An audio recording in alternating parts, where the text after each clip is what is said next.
आर्यावर्त में ही होते, पूरे भारत में भी नहीं होते। आर्यावर्त ये अत्यंत पवित्र देश है। और इस पृथ्वी भरत खंड के बाद केतमाल खंड, अजनाब खंड आदि 9 खंड हैं। 9 खंड में अलग अलग रूपों में भगवान विराजते हैं। भरत खंड के अतिरिक्त शेष खंड भोग भूमि है, वहां दिव्य लोग निवास करते और अपने सुख का भोग करते हैं। ये कर्म भूमि भारतवर्ष है। फिर जब जम्बू द्वीप को पूरा घेरा है रत्नाकर समुद्र ने, फिर उससे 10 गुना आकाश का आवरण देने के बाद फिर पृथ्वी है, और फिर इक्षुरसाद्री गन्ने के रस का समुद्र, ऐसे 10-10 गुना अंतर दे करके पृथ्वी का और आकाश का बीच बीच में 7 द्वीप हैं। जम्बू प्लक्ष शक्रौंच शाक पुष्कर। 7 ऊपर हैं, भूर्भुवः महाजन तप सत्यलोक, तल वितल सुतल तलातल महातल रसातल पाताल। ये 7 नीचे हैं। 14 भुवन का एक ब्रह्मांड है। ऐसे अनंत अनंत ब्रह्मांड जिस महाअंतरिक्ष में भ्रमण करते हैं, वो महाअंतरिक्ष भगवान नारायण की नाभि में है। और इस एक ब्रह्मांड के 14 भुवन के भीतर भूलोक और भुवलोक के बीच का जो आकाश है, यही अपन लोगों को दिखता है। इसका नाम भुवनाकाश है। इसमें अनंत सूर्य हैं, अनंत चंद्रमा हैं, अनंत निहारिका मंडल है, आकाश गंगा है, अनेक इसमें आवरण है, कोई पार नहीं पाता। इस सारे ब्रह्मांड का कोई पार कैसे पावे। फिर ऐसे ऐसे अनंत ब्रह्मांड भगवान के रोम रोम में विराजमान होते हैं, उन्हीं से प्रकट होते हुए उन्हीं में विलीन होते हैं। इतना बड़ा भगवान का दिव्य रूप है। और ऐसे विशाल भगवान भक्तों को प्रेम बस होकर के कौशल्या जी की, जसोदा जी की गोद में आ जाते हैं, तुम्हारे हमारे मंदिरों में बैठ जाते हैं। ये सर्वशक्तिमान भगवान का अपना ऐश्वर्य है, दिव्य शक्ति है। इस प्रकार ये ब्रह्मांड की सृष्टि उत्पन्न होती है। तो प्रियव्रत महाराज तो ये भय आकुति देवहूति का विवाह भया। फिर देवहूति के विवाह के लिए भगवान ने आज्ञा दी है कि कर्दम ऋषि से इनका विवाह कर दो, क्योंकि कर्दम प्रजापति ने तप किया 10,000 वर्ष तक। भगवान प्रकट हो गए, कहा वरदान मांगो, तो कहा महाराज ये वरदान दो कि सुंदर दुल्हन मिल जाए, सुंदर हो, सुशील हो, आज्ञाकारिणी हो। भगवान के नेत्रों में जल आया। हमारे दर्शन के बाद भी ये बाबा को दुल्हन चाहिए। माया कितनी प्रबल है। अब ना करें तो भगवान कैसे, और हाँ कर दें तो ये माया में फंसेगा। नारी विष्णु माया प्रगट, ये अनेक रूपों में सारे विराट में विराजमान है।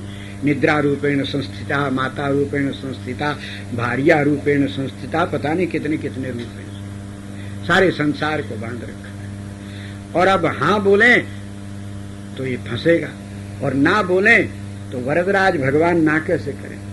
तो भगवान ने सोचा बच्चा कुपथ मांगे तो उसमें कुछ औषधि मिला दे कि नुकसान न करे। तो भगवान ने कहा तथास्तु, ऐसे ही तुम्हें दुल्हन मिलेगी, यहीं बैठे बैठे हम प्रतीक्षा करो, और फिर हम तुम्हारे पुत्र बनकर आएंगे, जिससे तुम संसार में फंसो नहीं। न चाहने पर भी भगवान ने जब अपनी उदारता से स्वयं अपने आप को पुत्र बनने के लिए कहा, तो भगवान का नाम वरदराज हुआ, दान शिरोमणि कृपा निधि। ऐसा ही भगवान देने वाले। तो फिर मनु महाराज को आज्ञा भई, मनु कर्दम देवहूति को साथ में लेकर आए हैं, कन्यादान किया है। महाराज मनु कर्दम प्रजापति ने कहा आपकी कन्या को मैं स्वीकार तो करता हूँ भगवान की आज्ञा से, पर एक पुत्र हो जाएगा तो मैं छोड़ के भगवान का भजन करने चले जाऊंगा। मैं विवाह संसार में आसक्त होने के लिए नहीं करता, पितरों का वंश बना रहे इसलिए एक संतान उत्पन्न हो जाए तो सब छोड़कर भगवान का भजन करूंगा। मनु महाराज ने कहा आपका जैसा मना है वैसा करो, ये आपकी बात है, इसमें हम क्या करें। कन्यादान दिया और महाराज चले गए, और देवी अपने स्वामी की सेवा करने लग गई। महर्षि 1000 वर्ष तपस्या करने के बाद जागे, दुबली पतली देवहूति को देखा है। भगवती राजकुमारी कितनी सुंदरी थी, कैसी सुकुमार, पर अपने स्वामी की सेवा करती हैं। उनको रोज समाधि में बैठे महर्षि को स्नान करा देती हैं। उन्हीं को नहलाने के बाद जो जल नीचे गिरता है, वो गड्ढे में जो जल भरता है उसी को पात्र में भर लेती हैं। केवल वही जल पीकर निर्वाह करती हैं, क्योंकि स्वामी भोजन नहीं करते तो ये भोजन कैसे करें। इस प्रकार और कंदमूल फल लाकर गुफा में स्वामी की अग्नि की सुरक्षा करना, अतिथि का आदर करना, ये करते इनका समय बीता है। पत्नी का पातिव्रत देखा है, इनकी दुर्बलता देखी, महर्षि को करुणा उदय हुई है।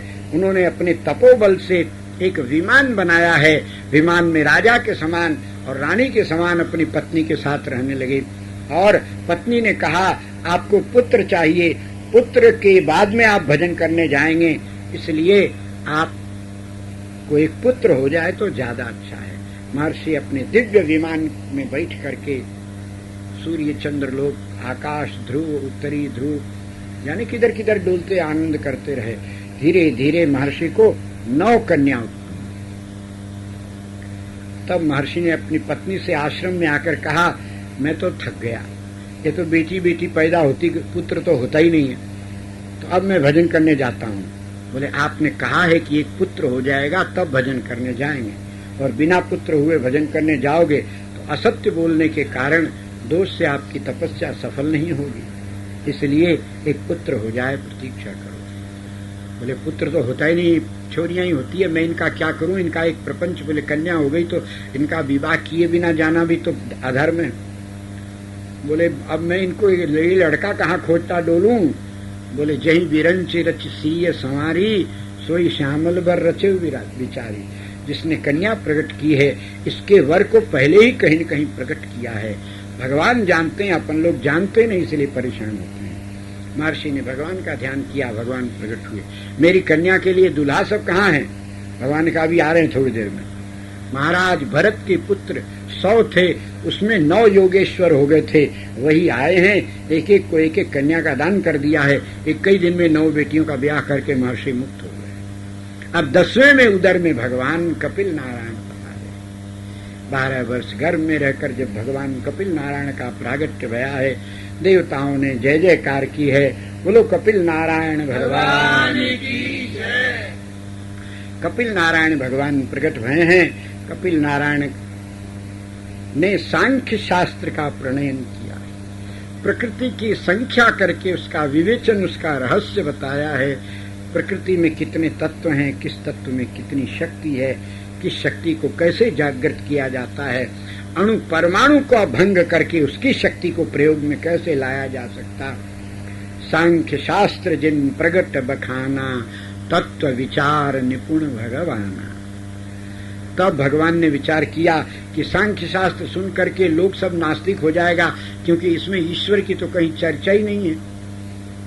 इसलिए माताजी के व्याज से अपनी माता को कपिल देव जी ने भक्ति योग का उपदेश दिया है। माताजी भक्ति योग समझकर भगवान में मन लगाई हैं। कपिल नारायण तप करने के लिए चले गए हैं।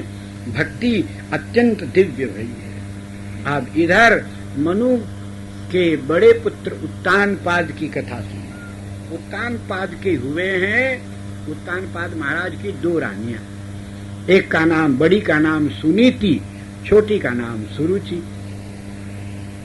प्रत्येक मनुष्य मन की संतान है, मन से उपजता है, मनमाना आचरण करता है, इसीलिए ये मनु की संतान है, मन की संतान। उत्तानपाद कैसे भया? बोले गर्भ में सबका पांव ऊपर होता है, सिर नीचे होता है।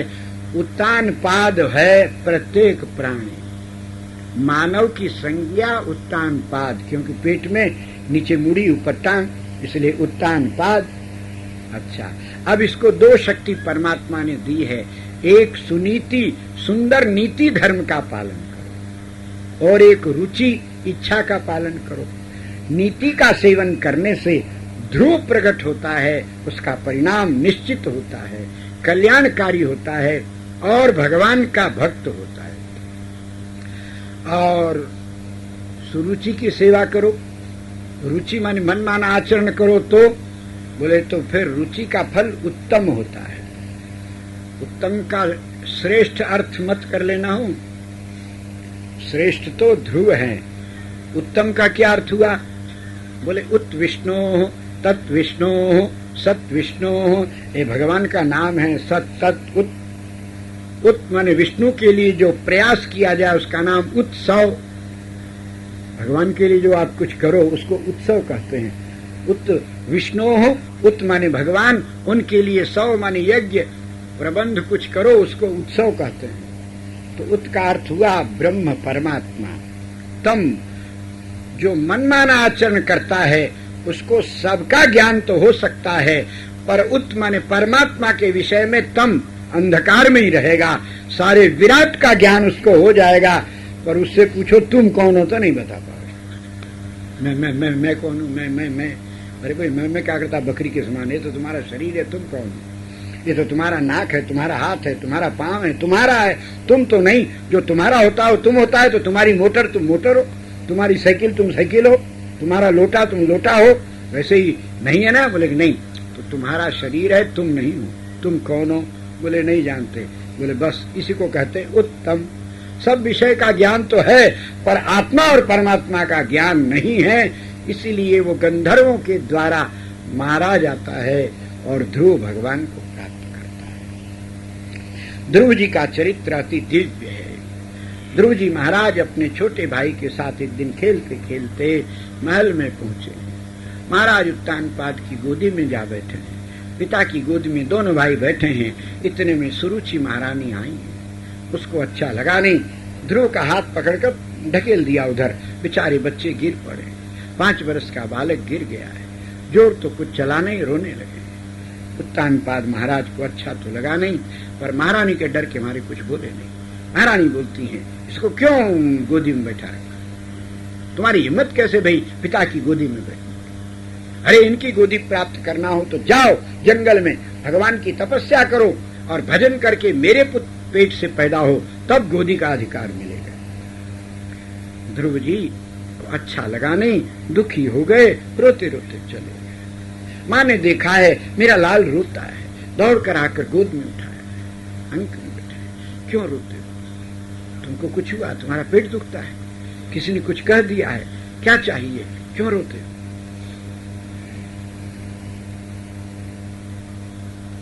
ध्रुव जी कुछ बोले नहीं है। कुछ बोलने का अर्थ है चुगली करना। और ध्रुव धर्मात्मा है, सुनीति के पुत्र हैं, कुछ नहीं कहे तो मित्र बालकों ने सारी बात बताई। आज की माँ होती तो लड़ने पहुंच जाती, मेरे बेटे को ऐसा क्यों कहा? कोई प्राचीन पद्धति ये नहीं है। मोहल्ले का कोई भी व्यक्ति तुम्हारे बेटे को डांट दिया तो निश्चित समझो कि तुम्हारे बेटे ने कोई गलती की है। उससे पूछो तुमने क्या किया है, वो बच्चा बता देगा, क्योंकि बच्चों को झूठ बोलना आता नहीं है। झूठ बोलना तो आप लोग सिखाओ तो आता है, नहीं तो नहीं आता है। एक आदमी ने कहा देखो फलाना आदमी आए रुपया मांगने के लिए, तो कह देना पिताजी घर में नहीं है। वो आया, बेटा तुम्हारे पिताजी? बोले पिताजी ने कहा है, कह दो घर में नहीं है। बच्चा तो सीधा है, सरल है, वो झंझट कपट जानता नहीं। तो इसलिए बच्चों ने सब सुना। तो सुनीति है ना। उसने कहा बेटा तुम्हारी जो छोटी माँ सुरुचि है ना, उसने जो तुम्हें कहा वो सत्य कहा है। भगवान के भजन के बिना किसी की इच्छा पूरी नहीं होती कभी। इसलिए भगवान का भजन करो बेटा। यहाँ तो दुख है ही संसार में, संसार को छोड़े बिना सुख नहीं है, संसार में सुख नहीं है। वन में जाकर भगवान का भजन करो। माँ घर में भजन नहीं होता? बोले नहीं होता बेटा, घर में भजन का नाटक होता है। तुम भजन करने बैठो, कोई कुछ कह देगा, मन अशांत हो जाएगा, मुंह से भले ही मौन बने रहो पर भीतर खोपड़ी भन्ना रही है। श्रृंगार पूजा कर लो पर तुम पूजा नहीं कर पा रहे हो, तुम्हारा मन भगवान में नहीं है, शांत नहीं है। भगवद उपासना तो एकांत में ही बनती है, और घर में ही रहकर करना हो तो फिर रात्रि को जब सो जाएं सब, तब तुम भजन शुरू करो। उठो, स्नान करो, सारा संसार सो रहा है और अपने भगवान को जगाओ, श्रृंगार करो, आरती करो, दुलार करो, प्यार करो। लोग जब उठने लग जाएं तो अपने भगवान को साइन करा दो, फिर अपने भी सो जाओ। इसी बीच सारी सेवा कर लो, आरती है, भोग है, राग है, प्रसाद सेवन करना है, और बस जब लोग जागे तो आराम से सो जाओ। जा निशा सर्वभूतानाम तस्याम जागृत संयमी, तब भले ही भजन होवे। और तुम सवेरे 8 बजे आरती करेंगे, बोले तो लोगों का कल्याण भले ही होवे, तुम्हारा मन तो न पूजा में लगेगा न पाठ में लगेगा। हाँ क्रिया बनेगी भले, इतना ही। इसलिए भजन तो वन में होता है।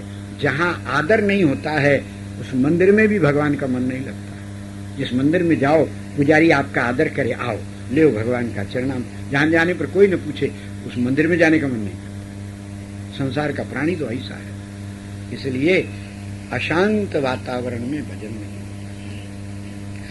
ध्रुव जी ने कहा माँ आपका भी यहाँ कोई आदर नहीं करता है, चलो दोनों जंगल में चलते हैं, माँ बेटा भजन करेंगे। सुनीति देवी ने कहा बेटा तुम्हें भगवान की प्राप्ति भई नहीं है, इसलिए तुम वन में जाकर भजन करो। मुझे भगवान मिल गए हैं, मैं अपने भगवान को छोड़कर नहीं जा सकता। माँ आपको भगवान मिल गए? बोले हाँ। कहाँ है आपके भगवान? बोले तेरे पिताजी है ना, यही मेरे भगवान है। ये कैसे भी हूं, कुछ भी करें, मैं इनकी सेवा छोड़कर नहीं जा सकता। तुम जाओ। मैं जाऊं माँ? बोले हाँ। माँ ने आज्ञा दी है।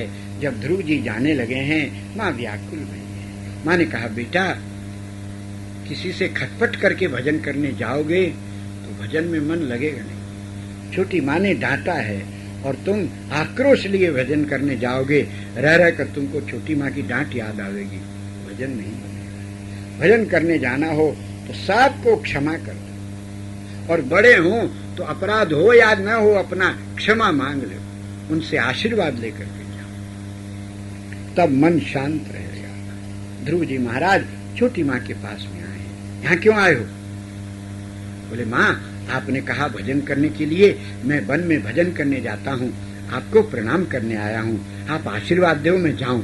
बोले हाँ आशीर्वाद है, जा यहाँ से। ऐसा बोलती है, अच्छा नहीं है उसका स्वभाव।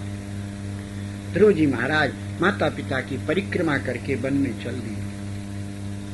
प्रजा में बड़ा आक्रोश फैला। छोटे से हमारे युवराज को वन में भेजा है, महाराज बूढ़े भले, इनका भजन करने का समय आया, ये तो नई रानी के चक्कर में पड़े हुए हैं। 5 वर्ष का बालक हमारा ध्रुव युवराज बड़ी महारानी की अवहेलना करते हैं, हम लोग सहन करते रहे, और अब हमारे युवराज को वन में भेज रहे हैं। सेनापति लोगों ने आपातकालीन बैठक की है और सैनिक शासन लागू कर दिया। महाराज के महल को घेरा दे दिया और कहा महाराज महल में नजरबंद रहें और ध्रुव जी को हम लोग राजा बनाएं। सेना ने महल घेर लिया है। महामंत्री भीतर गए, जाकर कहा महाराज आपकी प्रजा आपके कर्म को देखकर विद्रोह कर बैठी है और अब आप बंदी हैं, चारों ओर से सेना घेर चुकी है महल को। प्रजा और सेनापतियों का और मंत्रियों का ये आक्रोश है कि आपके वन में जाने का समय भया है, युवराज को राजा बनाकर, सो आप तो स्त्री में आ सकते हैं। महारानी बैठी तो बोले, ए मंत्री जबान संभाल कर बात कहे। मंत्री ने कहा चुप रह छोकरी, ज्यादा बोलेगी तो जेल में पहुंच जाएगी। डर गई है। महाराज बोले हाँ अब तू रानी नहीं है, न महाराज राजा है, मैं तो केवल चेतावनी देने आया हूं। सेना से पूरा महल घिरा हुआ है, वन में जाने का महाराज आपका समय है, आप स्त्री में आ सकते हैं और 5 वर्ष के हमारे युवराज को वन भेजा है।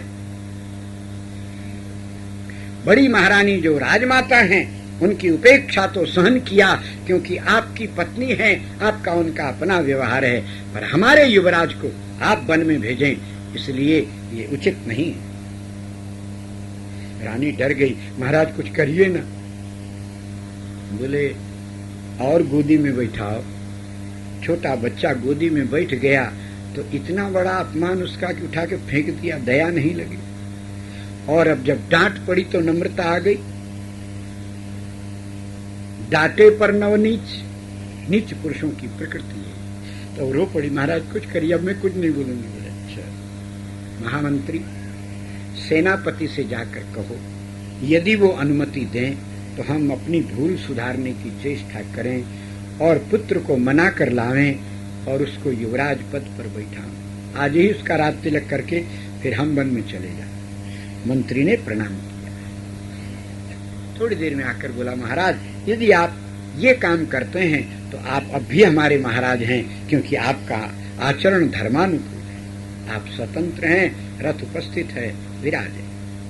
महाराज रथ पर बैठे हैं और चले। इधर मंत्रिमंडल और सेनापति वर्ग प्रजा प्रमुखों को साथ में लेकर नगर से बाहर निकलते निकलते ध्रुव जी को घेर लिया है और हाथ जोड़कर प्रणाम किया। युवराज आप स्वतंत्र नहीं है कि मनमाने चले जाओगे, आप इस देश के कर्णधार हैं, इस राज्य के युवराज हैं, प्रजा को आरक्षित छोड़कर कहाँ जा रहे हो? बोले क्यों, पिताजी नहीं है क्या? बोले जो स्त्री के चक्कर में पड़ के अपने सगे बेटे की रक्षा नहीं कर सकता वो हमारी रक्षा करेगा? ऐसे राजा को कारागार में बंद कर देंगे। आप सिंहासन स्वीकार करें, हम सब आपकी सेवा करेंगे। हमें ऐसा राजा पसंद नहीं जो अधर्म करता हो। ध्रुव जी ने कहा आप लोग मेरे प्रेम के कारण बोल रहे हैं, पर ये उचित नहीं है बोलना। आपको ऐसा राजा पसंद नहीं तो मुझे आप जैसी प्रजा पसंद नहीं। क्या आप ऐसा राजा पसंद करेंगे जो अपने पिता का अपमान सहन कर सकता हो? जो अपने बाप का नहीं होगा वो प्रजा का होगा? प्रजा सन्न हो गई, हाथ जोड़ लिया। ये छोटे हैं पर इनकी बुद्धि देखो। मां से सदा श्रीमद् भागवत सुनने वाले बालक ध्रुव की प्रज्ञा प्रबुद्ध है। ध्रुव जी महाराज के बोलने पर सब हाथ जोड़कर खड़े हो गए। जब इनको डरा देखा, कहा प्रजाजनों, मंत्री वर्गों, मेरा आक्रोश व्यर्थ नहीं है। कोई पुत्र अपने पिता का अपमान कैसे सहन करेगा? आप मुझे ही कहते हैं कि मेरे पिताजी को बंदी खाने डाल दो। तो जो प्रजा जरा सी भूल पर अपने राजा को बंदी खाने डाले, ऐसी प्रजा हमें पसंद नहीं है, क्योंकि भूल हमसे भी हो सकती है। आपका व्यवहार ऐसे ही रहेगा। रो पड़ी सब, हमारे अपराध क्षमा, हम लोग प्रेम के मारे बोलने में ढंग नहीं आया, चुप गए। अरे तो कोई बात नहीं, हम नाराज थोड़ी हैं, हमने तो आपकी बात का उत्तर दिया है। अब मेरी बात सुनो। देखो, मैंने भजन अभी तक किया नहीं है। भजन करने का संकल्प किया तो राज्य मिलने लग गया, प्रजा का प्यार मिलने लग गया। तब तक कहा सावधान, महाराज पधार रहे हैं। तो देखा महाराज रथ से नीचे उतरे। ध्रुव जी ने प्रणाम किया, महाराज ने गोद में बैठा। ध्रुव जी ने कहा प्रजाजनों देखो, भजन किया ही नहीं, करने का संकल्प किया तो पिताजी की गोदी भी मिल गई, राज्य भी मिलने लगा, प्रजा का प्यार मिलने लगा, सब होने। भजन करूंगा तो क्या नहीं मिलेगा? और कोई सत्कर्म करे उसको ना करे तो पाप लगता है। पिताजी मैं भजन करने जा रहा हूँ, इसमें जो रोके उसको पाप लगेगा ना, और आपने कभी जीवन में पाप नहीं किया है। आप आशीर्वाद देवें, मैं वन में जाता हूँ, तपस्या करूंगा, भगवान को प्रसन्न करूंगा। जब भगवान कहेंगे कुछ मांगो तो मैं भगवान को ही मांग कर लेकर के आऊंगा। प्रजाजनों, आपने बहुत राजा देखे होंगे, पर ऐसा राजा मैं बनना चाहता हूँ कि जो अपनी प्रजा को पहले भगवान मिलावे और तब संसार का सुख प्रदान करे। इसलिए आप सब लोग आशीर्वाद दो, जो रोकेगा उसको पाप लगेगा। इसलिए अब सब धर्म को मानकर चुप हो गए। ध्रुव जी सबको प्रणाम करके पिताजी की परिक्रमा करके वन चले गए। मंत्रिमंडल देखता ही रह गया, महाराज आंखों में आंसू भरे देखते ही रह गए। कोई रोक नहीं सका है। नारद जी प्रकट हुए, नारायण हरि, रोते क्यों? महाराज चरणों में गिर पड़े, प्रभु मेरा 5 वर्ष का बच्चा मेरे अपराध से इस छोटी अवस्था में धर्म के बंधन में बांधकर वन में चला गया, मैं अपने बेटे को रोक नहीं सका। आप कृपा करो, बताओ वो कब आवेगा? बोले अब कभी नहीं आवेगा। ऐसा मत बोलो महाराज, चरणों में आप जो कहो हम लोग करेंगे, पर हमारा बालक जल्दी आ जावे। बोले तो फिर आप सारी प्रजा के सहित एकादशी का व्रत, प्रत्येक एकादशी का व्रत निर्जल करो और प्रत्येक एकादशी को अखंड जागरण करके भगवान नाम कीर्तन करो। ऐसा करते रहोगे तो तुम सब लोगों के पुण्य के प्रभाव से ध्रुव जी की तपस्या जल्दी सफल होगी और वो भगवान को प्राप्त करके भगवान को लेकर जल्दी आ जाएंगे। हाँ महाराज, हम ये करेंगे। पूरी अयोध्या, पूरी प्रजा व्रत करने लग गई है। ध्रुव जी महाराज को रास्ते में नारद जी मिले, उनको द्वादशाक्षर मंत्र दिया है। मंत्र दे करके और बड़े प्रेम से ध्रुव जी महाराज को मधुबन में पहुंचा दिया है। शालग्राम शिला दी है, पूजा बताई है। ध्रुव जी उनके बताए अनुसार तपस्या करने लगे हैं। 6ठे महीने ध्रुव जी ने वायु भक्षण भी बंद कर दिया। सांस रुक गई तो सारे संसार की सांस घुट गई। तो घुट गई तो सब व्याकुल हो गए। तब भगवान संपूर्ण देवताओं के साथ ब्रह्मा विष्णु महेश एक साथ सब प्रकट हो गए। ध्रुव जी ने चरणों में प्रणाम किया। भगवान ने कान गाल से शंख छुला दिया, प्रबुद्ध हो गया उनका सारा ज्ञान। तब ध्रुव जी ने स्तुति की है। ध्रुव जी बोले, योऽन्तः प्रविश्य मम वाचमिमां प्रसुप्तां संजीवयत्यखिल शक्तिधर स्वधाम। अन्याश्च हस्तचरणौ श्रवणत्वगादीन् प्राणान्नमो भगवते पुरुषाय तुभ्यम्। गीता प्रेस वालों ने हस्तचरण श्रवणत्वगादीन ऐसा पाठ लिखा है। प्राचीन ग्रंथों में जब देखा गया तो हस्त और चरण, हाथ और पांव दोनों मिलाकर द्विवचन भया, हस्त चरण। और फिर श्रवण के साथ में त्वग है, इसलिए त्वगादीन कर दिया। अन्यास्त हस्त चरण, अन्याश्च हस्त चरण श्रवण त्वगादीन। प्राणान नमो भगवते पुरुषाय तुभ्यम। पाठ भेद से जैसा मन करे वैसा अर्थ करो, पर पुरानी बातें ऐसी हैं। तो श्री ठाकुर जी महाराज की लीला, ध्रुव जी महाराज ने ऐसी दिव्य स्तुति की है, संपूर्ण वेदों का रहस्य उसमें आ गया है। ध्रुव स्तुति से जो स्तुति करता है उसकी प्रज्ञा प्रबुद्ध होती है, उसका ज्ञान बढ़ता है, भगवान का कृपा प्राप्त होता है। ध्रुव जी महाराज से भगवान ने कहा, उत्तान पाद भद्रंते दृष्टिया प्राप्तोऽसि मानद। हे उत्तान पाद के पुत्र ध्रुव, तुम्हारा कल्याण हो। बोलो क्या चाहते हो? बोले आपको चाहता हूँ महाराज, और क्या चाहते हो? बोले हम तो हैं।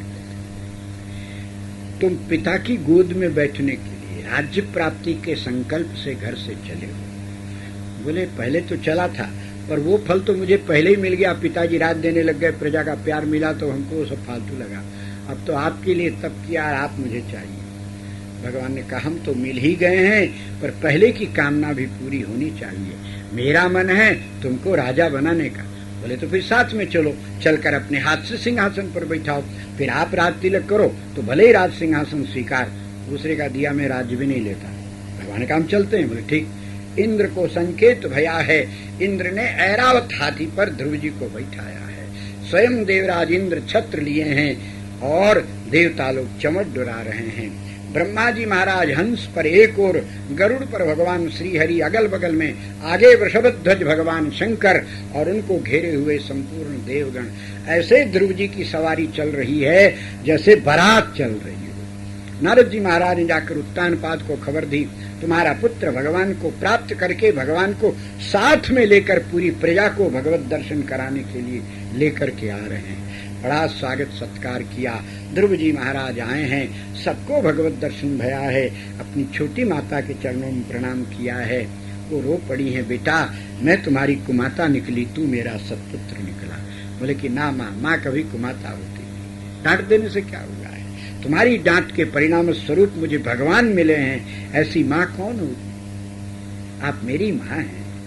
फिर अपनी माँ के पास में गए हैं। वो रोती रोती अंधी हो चुकी थी, उनके नेत्रों को ध्रुव जी ने स्पर्श किया है।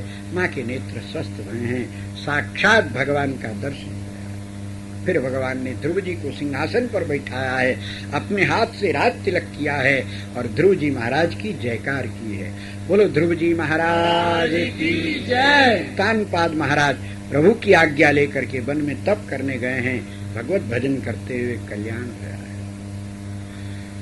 गंधर्वों के साथ, गंधर्व की बालिकाओं से छेड़खानी करने से गंधर्व कुपित हो गए और उत्तम के साथ भयंकर युद्ध भया। उत्तम मारा गया है, गंधर्वों ने भाई को मार दिया। ये जानकर कुपित होकर ध्रुव जी ने प्रचंड पराक्रम प्रकट करते हुए गंधर्व नगरी पर आक्रमण किया, लाखों गंधर्वों का कदन कर दिया। तब ब्रह्मा जी ने प्रकट होकर कहा, ध्रुव तुम लाखों नहीं करोड़ों को भी मार दो तो तुम्हारा मरा भाई तो नहीं लौटेगा। फिर वैष्णव होकर के काहे कोई हत्या करता? जो जिसके द्वारा जिसकी मृत्यु लिखी रहती है वो होता है। तुम भगवान का भजन करो। ब्रह्मा जी की आज्ञा मानकर शांत रहे हैं और तब ध्रुव जी भजन करने गए। ध्रुव जी की तपस्या, अपने पुत्र उत्कल को राज दिया। ध्रुव जी तप करने लगे। एक दिन वैकुंठ से विमान आया, भगवान बुला रहे हैं, चलो। ध्रुव जी महाराज ने विमान की परिक्रमा की है तो मृत्युदेव प्रकट हुए। कौन हो? मैं मृत्युदेव हूँ। यहाँ से कोई जाता है तो मैं स्पर्श करता हूँ तब जाता है, बिना मृत्यु के छुए कोई जाता नहीं। मेरी हिम्मत नहीं आपको छूने की, इसलिए आप मुझे छू दो तो मर्यादा रह जाएगी। ध्रुव जी ने कहा बैठो, वो बैठ गया है। ध्रुव जी ने 4 परिक्रमा की है। फिर मृत्युदेव जो बैठे थे उसके सिर पर पांव रखकर विमान में चढ़ गए। मृत्युर्मूर्ध्नि पदम धत्वा आरुरोहाद्भुतम गृहम। विशुद्ध भगवान की भक्ति का परिणाम है कि मृत्युदेव हाथ जोड़े रहते हैं, छूने की हिम्मत नहीं होती है और वो मृत्यु के सिर पर पांव रखकर मृत्यु को विजय प्राप्त कर लेता है। ध्रुव जी, प्रहलाद जी आदि सतयुग में भय हैं जिन्होंने मृत्यु पर विजय प्राप्त की है, आज भी अजर अमर अपने लोकों में विराजमान।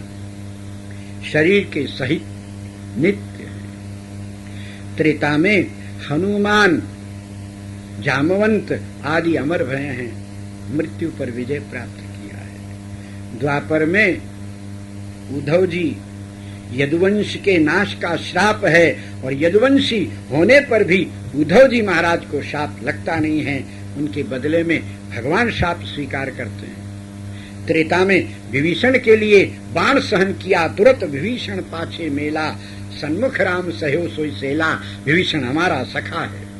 और आज उद्धव के लिए, उद्धव को बद्रिकाश्रम भेज लिया और चरणों में बाण स्वीकार किया, उद्धव मेरा है। तो श्री ठाकुर जी महाराज अपने भक्तों की रक्षा में सदा तत्पर होते हैं। तो ये, और कलयुग में श्री कबीरदास जी महाराज, मीराबाई, तुकाराम देव और चैतन्य महाप्रभु, विष्णु प्रिया जी आदि अनेक महापुरुष भय हैं जो मृत्यु को जीतकर भगवान का भजन करते हैं। मरे नहीं, शरीर के सहित मंदिर में जगन्नाथ में प्रवेश कर गए। द्वारिकाधीश में मीरा जी प्रवेश कर गईं, मरण को